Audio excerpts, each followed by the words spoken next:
네, 안녕하세요. 네, 발표 시작하도록 하겠습니다. 네, 저는 이제 융합기술원의 김문상 교수님 연구실에 있는 구도라고 합니다. 오늘 이제 발표드릴 내용은 이제 Temporal Action Localization in Untrimmed Video라는 주제로 말씀을 드리려고 준비를 해왔습니다.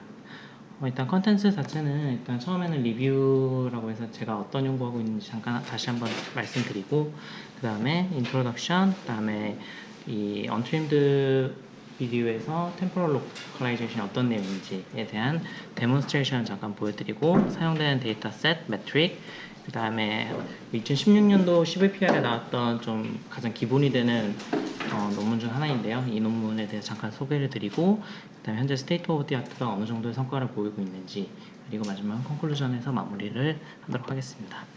일단 제 연구 주제 같은 경우는 이제 휴먼 액션 리코그니션이라는 내용인데요. 일단 저는 스켈레톤 정보를 기반으로 하고는 있지만 현재 RGB 정보까지도 좀 접목을 같이 하려고는 하고 있습니다.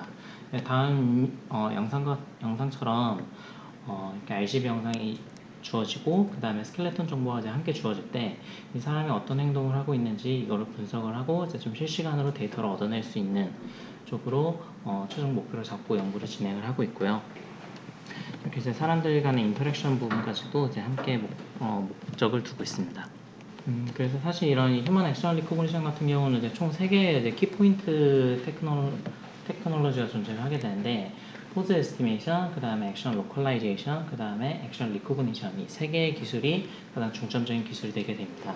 그래서 포즈 에스티메이션 같은 경우는 저희가 좀 상용되는 센서들 중에 가장 유명한 좀 키넥트 센서를 사용을 하거나, 아니면은 좀 고가의 센서이긴 하지만 이제 모켓 또는 오피트랙이라고 불리는 모션 캡처 장비를 사용을 하거나, 아니면은 좀 현재 들어서 근래 한 2년 정도 내에 좀 발전을 하고 있는 내용인데, 딥러닝을 이용을 해서 RGB 이미지로부터 이제 사람의 관절 정보를 2차원 또는 3차원으로 얻어내는 내용을 이용을 해서 포즈 에스티메이션을 진행을 하고 있습니다.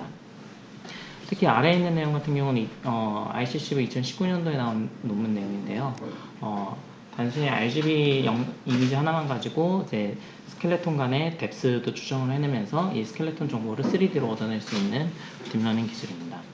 그 다음에 액션 로컬라이제이션 같은 경우는 이제 저 또는 이제 그 대상자가 영상 내에서 어떤 행동을 할 때 그 행동의 시작은 어떻고 이제 끝은 어떻는지 이거를 분석을 하는 내용이고요. 그 다음에 마지막 액션 리코그니션 같은 경우는 이제 가장 기본적인 내용인데, 그 시작과 끝을 알고 있는 영상 내에서 결국엔 사람이 어떤 행동을 하는지 그거를 이제 분류해내는 작업이 되게 됩니다. 그래서 일단 저는 이번에 이제 4번째 발표가 되게 되는데, 첫 번째 발표에서 이제 액션 리코그니션에 대한 이제 RNN 기법에 대해서 얘기를 했고, 두 번째에서는 액션 리코그니션에 대해서 이제 CNN을 이용한 방법에 대해서 말씀을 드렸습니다. 그래서 이제 이번에는 이제 액션 리코그니션이 현재 이제 좀 스테이트 오브 디 아트가 전부 다 이제 그래프 뉴럴넷 쪽으로 다 넘어가게 됐는데, 이제 그래프 뉴럴넷 쪽은 아직 좀 공부 중인 상황이기도 하고, 그래서 이번에는 액션 로컬라이제이션 쪽으로 좀 범위를 확장을 해서 말씀을 드리려고 합니다. 이제 액션 로컬라이제이션이 이제 무엇이며 왜 필요한지에 대해서 말씀드리려고 합니다. 액션 로컬라이제이션 같은 경우는 이제 사실 이제 액션 리코그니션 이제 행동 인식 분야가 사실 이제 굉장히 제한적으로밖에 이루어질 수밖에 없었는데요. 예를 들면 사람이 어떤 행동을 한다 하더라도 그 행동이 예를 들면 CCTV나 이런 것들로부터 촬영이 되었을 때 시작과 끝도 모르고, 일단 데이터셋이 충분하지도 않음에도 불구하고 카메라 화각이나 카메라 자체의 그 파라미터들에 따라서 굉장히 영상들이 다르게 받아들이기 때문에 좀 학습하는 데에서 굉장히 많은 어려움이 있었습니다. 그래서 사람들이 이제 그 자신들의 의도를 가지고 그 자신의 상황에 맞는 데이터셋들을 만들어서 그때그때 좀 작업을 진행을 하게 되는데요. 그렇기 때문에 굉장히 많은 제한 요건들이 존재를 합니다. 환경적인 좀 제한 요건이라거나, 아니면은 이제 어떤 상황에서만 사용을 할 것인지 굉장히 시나리오에 좀 기반한 제한 조건들이 많았었는데요. 이제 요즘에 좀 딥러닝이 많이 발전을 하게 되면서 이제 리얼 어플리케이션 쪽으로 많은 사람들이 니드가 이제 생기게 됐고, 그래서 이제 long untrimmed video라는 것으로부터 데이터를 얻기를 원했습니다. 그래서 이 long untrimmed 데이터로부터 우리가 데이터를 얻을 때, 그리고 데이터를 얻어서 사람의 행동을 인식을 할 때 가장 첫 번째로 든 생각은 그러면은 이전에 했던 방식을 그대로 적용을 해보자. 그래서 굉장히 긴 비디오 내에서 우리가 원하는 액션이 있는 부분만 자동으로 잘라낼 수 있는 네트워크를 만들어 보자 라고 해서 나온 개념이 이제 액션 로컬라이제이션, 특히 템포럴 액션 로컬라이제이션이라고 불리는 부분입니다. 그래서 이 부분은 결국에는 이제 언제 우리의 액션이 특정한 액션이 시작하고 끝나느냐에 대한 내용이라고 보시면 될 것 같습니다. 그래서 이거 같은 경우는 2019년도 ICCV에 이것도 마찬가지로 나왔던 논문인데요. 이제 얘는 좀 데이터셋이 좀 다양한 데이터셋을 좀 유명하지 않은 데이터셋을 사용한 게 좀 단점이기는 한데 다만 이제 수영을 하고 있는 장면을 할 때 수영을 하고 있는 장면을 제대로 잡으면 녹색으로 인식이 되고 그 다음에 수영을 하지 않는 다른 장면이면 빨간색으로 인식되고 있는 장면입니다.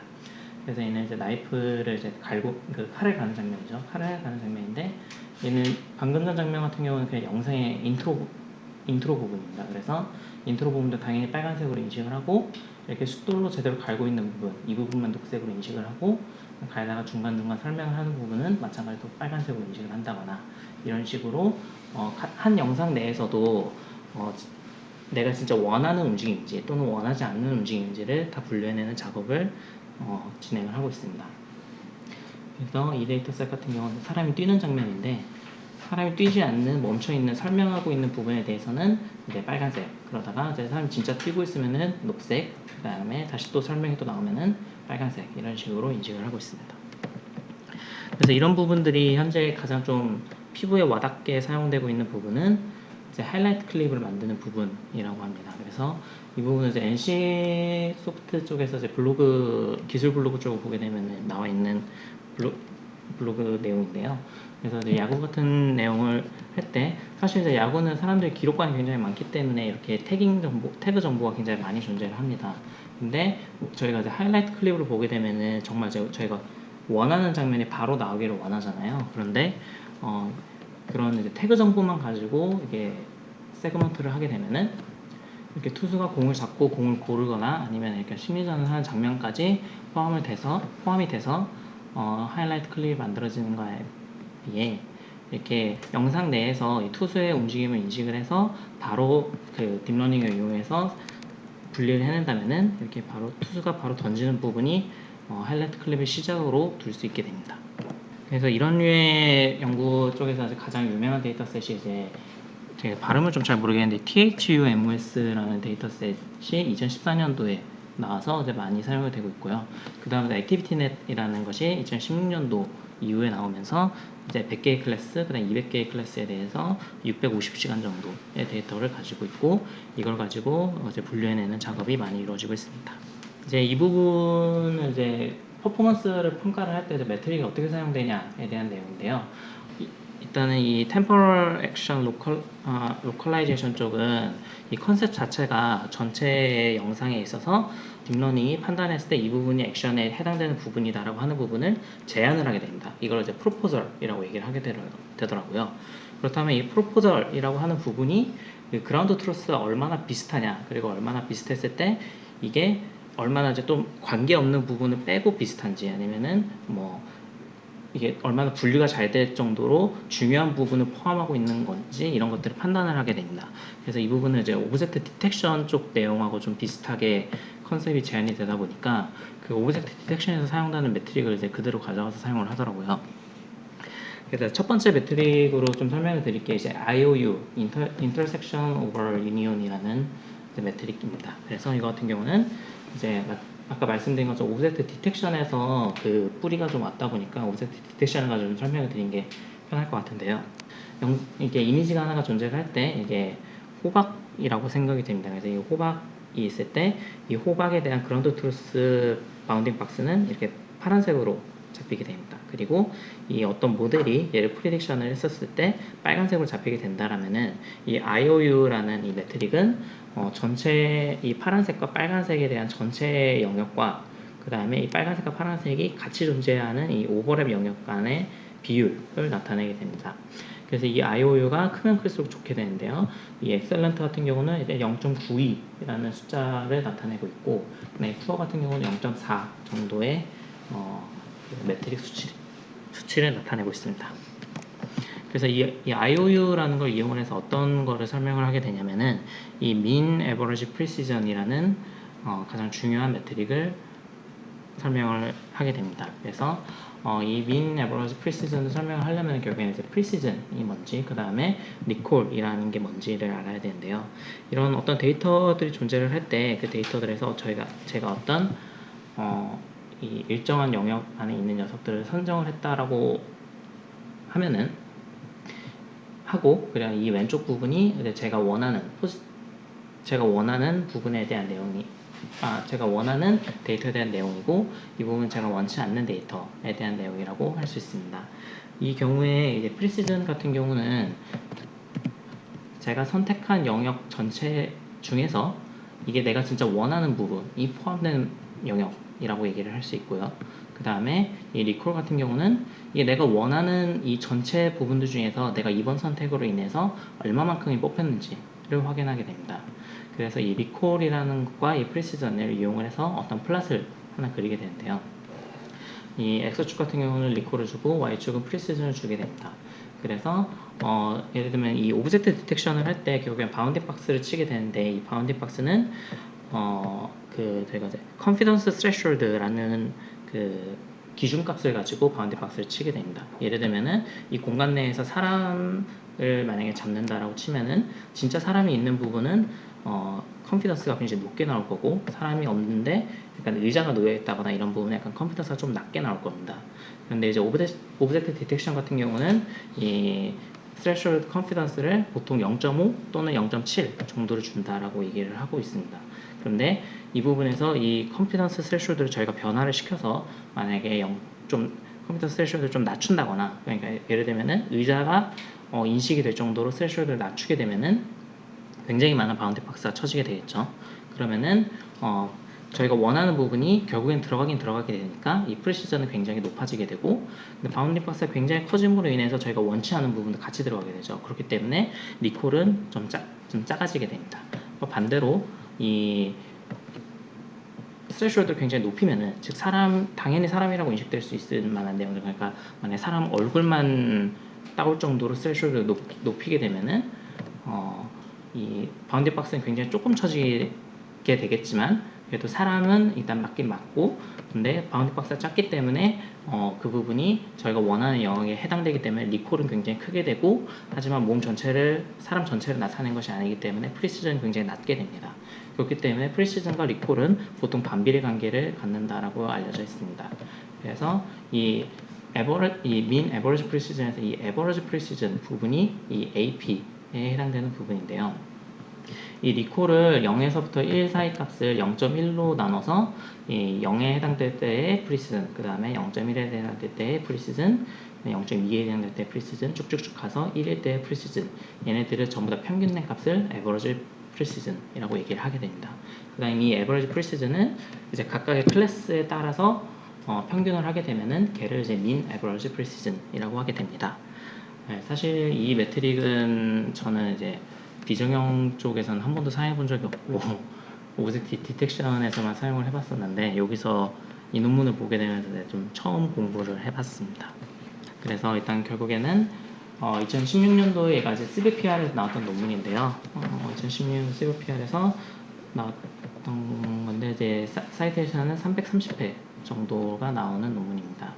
그래서 이게 영상 하나가 이렇게 주어졌을 때 이 사람이 절벽에서 뛰어내리는 장면인데, 그러니까 이게 바다에 뛰어내리는 장면인 거죠. 그런데 이 장면 내에서 저희가 원하는 부분은 점프를 해서 발을 떼지는 순간부터 바다 앞까지 이제 떨어지는 그 장면까지를 저희가 원하는 장면이라고 할 때, 사람이 이제 그 절벽 위에서 뛰는 장면은 사실상 이제 저에게 원치 않는 장면이 되는 거고, 그다음 바다에 빠져서 수영하고 있는 장면도 저희가 원치 않는 장면이 되게 됩니다. 그래서 이 부분을 이제 저희는 백그라운드라고 두게 되고, 이 부분을 저희가 이제 클리프 다이빙이라고 일단 레이블을 두게 됩니다. 그래서 이제 그래서 이 클리프 다이빙 부분에 대한 부분을 우리가 이제 세그멘트를 얻어내기 위해서 일단 이 영상을 저희가 인풋 사이즈를 171에서 128로 이제 줄여주게 되는데, 이걸 왜 이 수치가 나왔는지는 이제 따로 언급은 없었습니다. 그러니까 이제 이 인풋 사이즈를 줄인 다음에 그 다음에 이제 슬라이딩 윈도우를 여러 개의 랭스를 가진 슬라이딩 윈도우를 다 적용을 해서 여러 개의 프로포즈를 만들게 되고, 이 프로포즈, 이게 프리 프로포절이라고 얘기를 할 수 있게 되는데요. 이 프리 프로포절에 대해서 각각의 윈도우로부터 이제 유니폼하게 16개의 프레임들을 이제 샘플을 얻어내게 됩니다. 그래서 이 16개의 프레임이 하나의 세그먼트가 되고, 이 세그먼트가 결국에 뒤에 가는 네트워크의 인풋이 들어가게 됩니다. 그래서 여기 수식 같은 경우는 결국에 이제 여기 캔디데이트라고 부르게 되는데, 캔디데이트의 결국에 집합인 이 녀석인데, 이 녀석이 결국에는 스타팅과 엔딩 포인트, 이 세그먼트 SH에 대한 엔딩 타임과 그 다음에 결국에는 number of sliding window에 대한 변수로 이루어져 있다라고 얘기를 하고 있는데, 결국에는 그냥 캔디데이트의 그냥 집합체라고 정도로만 이해를 하시면 될 것 같습니다. 그래서 이 앞에 나왔던 그 16프레임짜리 세그먼트가 이 16프레임짜리 세그먼트가 이 3D 컨볼루션 네트워크에 이제 들어가게 되고, 그 다음에 이 컨볼루션 네트워크로부터 각각의 작업을 진행하게 되는데, 첫 번째는 프로포절 작업, 두 번째는 클래시피케이션 작업, 세 번째는 로컬라이제이션 작업을 총 3단계의 작업을 거치게 됩니다. 그래서 프로포절 작업 같은 경우는 애초에 이 세그먼트 안에 그 액션이라고 할 만한 게 있는가 또는 없는가에 대한 바이너리 클래시피케이션 진행을 하게 되고요. 이게 만약에 액션이라고 일단 판단이 섰으면은 이 녀석을 다시 한번 또 다른 구조는 똑같지만 마지막 단만 다른 네트워크에 넣어서 어떤 액션인지 카테고리컬 클래시피케이션을 진행을 하게 됩니다. 그래서 카테고리컬 클래시피케이션 이후에 마지막으로 얻어진 그 어떤 클래스에 대한 정보인지를 알게 되면은, 이 알게 된 정보와 함께 이 로컬라이제이션 네트워크를 돌게 되는데요. 이 로컬라이제이션 네트워크에서 이 논문에서는 자신들이 이제 노블한 로스 펑션을 만들었다라고 얘기를 합니다. 이 로스 펑션 같은 경우는 일단 기본적인 소프트맥스 로스 펑션에다가 어떤 람다 변수와 그 다음에 오버랩 로스 펑션을 만들어서 이 최종 로스 펑션을 만들었다라고 얘기를 하고 있는데요.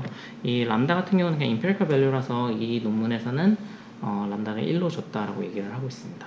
근데 이 오버랩 로스 펑션 같은 경우는 결국에는 어떤 변수의 값이냐면은 결국에는 pn, 그 다음에 vn, 그 다음에 kn, 그 다음 알파, 이 정도의 변수라고 보실 수 있습니다. 이때 kn 같은 경우는 true class label 이게 되고요. 그 다음에 pn 같은 경우는 detection score, 그 다음에 vn 같은 경우는 measurement of the overlap, 그러니까 오버랩이 어느 정도가 됐는지, 그 다음에 알파 같은 경우도 empirical value로 이렇게 주어져 있습니다. 그래서 일단 논문에서는 이 오버랩 같은 경우가 어떤 의미를 가지냐 하면은 이전에 이 클래시피케이션을 통해서 얻어진 그 결과값이 하이 스코어게 되면은 이 로스가 좀 줄어들게 되고, 그 다음에 얘가 하이 스코어냐 로우 스코어냐에 따라서 이 로스가 변동되고, 그 다음에 이 세그먼트 안에서 얼마나 그 트루 레이블과 오버랩이 일어나는지 그 부분을 이제 마찬가지로 두 개의 변수 값으로 이루어져 있다라고 얘기를 하고 있습니다. 그래서 그 트루 레이블과 굉장히 오버랩이 크게 되면은 이 로스가 좀 마찬가지로 작게 되겠죠. 일단은 그 정도로만 일단 저는 이해를 하고 넘어갔습니다. 그래서 이제 최종적으로는 그 포스트 프로세싱을 진행을 하게 되는데요. 일단 이 논문에서는 포스트 프로세싱을 리던던트 디텍션 프로포즈를 제거하기 위함이라고 얘기를 하고 있습니다. 그래서 이게 어떤 의미냐면은 논문에서는 그냥 이거를 사용했다라고 얘기를 하더라고요. 근데 인터넷 좀 찾아보니까 이 개념은 오젝트 디텍션에서 굉장히 유명하고 이제 당연하다는 듯이 사용되고 있는 개념이라고 합니다.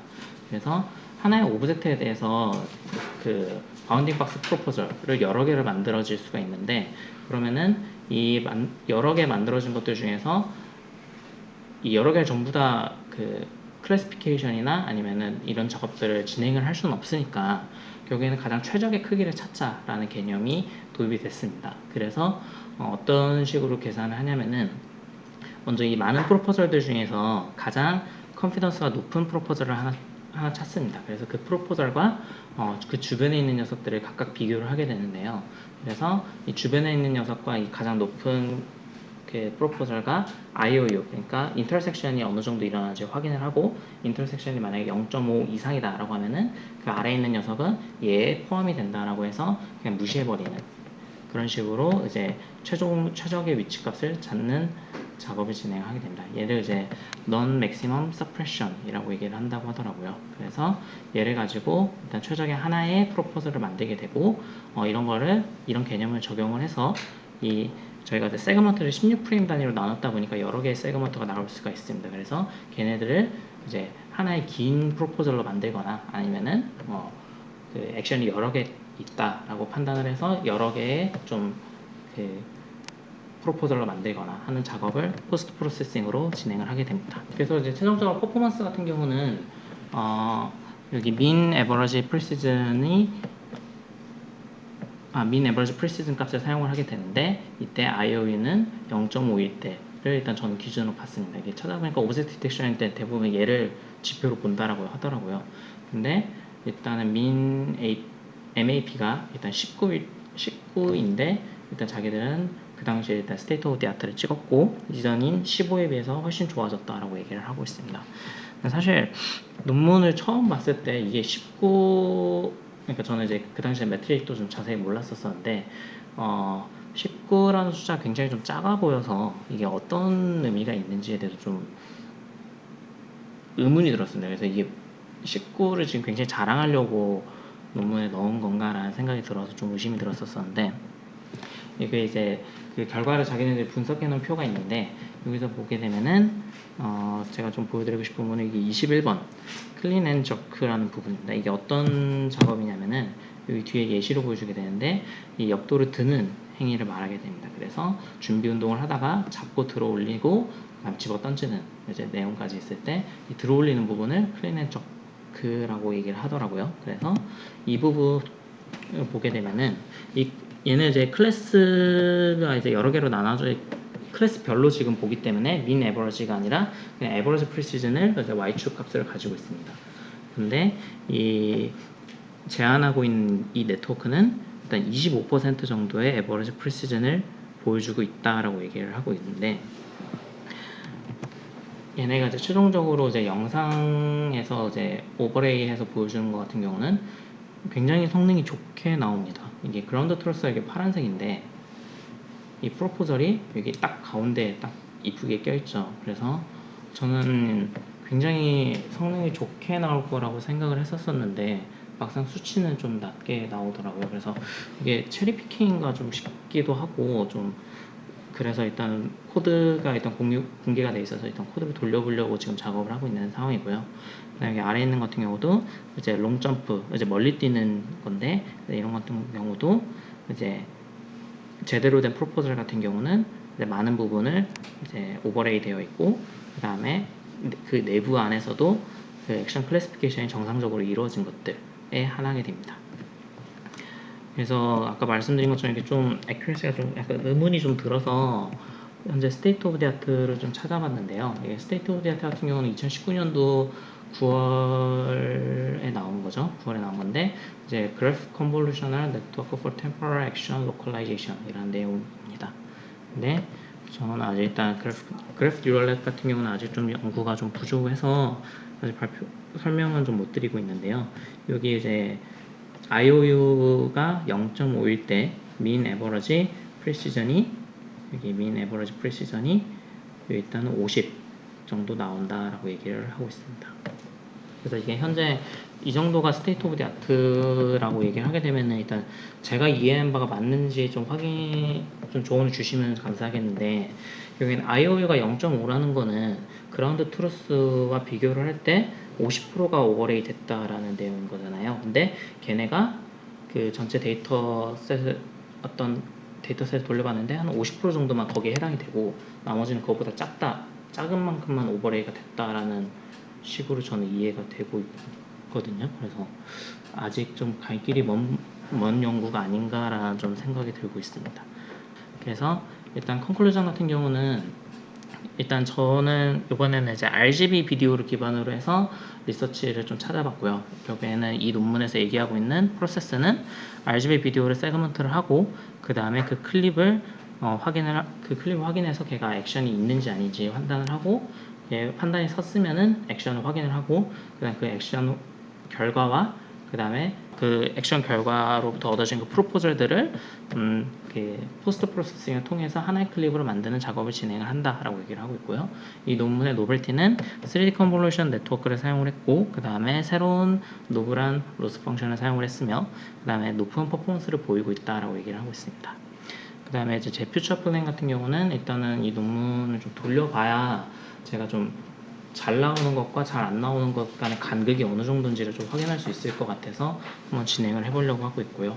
그 다음에 이 부분을 제 연구에 진행을 할 생각이고 그 다음에 일단은 그래프 뉴럴넷을 좀 공부를 해야 될 필요가 있을 것 같습니다. 네, 일단 발표는 여기까지입니다. 감사합니다.